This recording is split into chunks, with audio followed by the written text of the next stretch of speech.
Welcome to the Rim Break Rodeo. We hope this video helps. You start by gathering everything that affects the pour.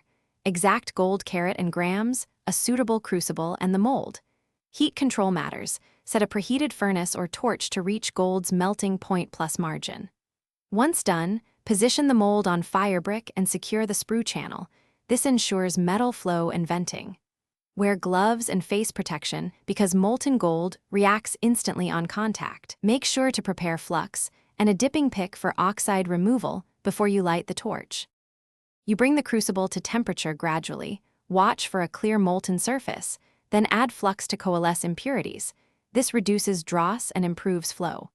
Once the metal is fluid and the surface reads free of scum, use tongs and pour in one continuous motion into the preheated mold.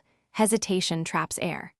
After pouring, tap the sprue gently so metal fills fine details, then allow the piece to cool undisturbed. Make sure to note cooling time, because premature extraction warps thin sections. You break the sprue, then pickle the casting to remove surface oxides, rinsing and drying immediately to avoid staining. Once clean, inspect for porosity and cold shuts. Small voids can be filled by careful soldering or by reflowing with a small torch.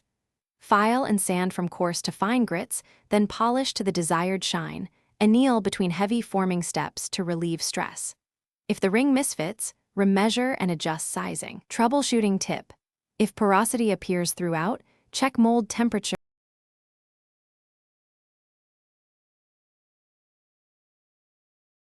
Thanks for watching.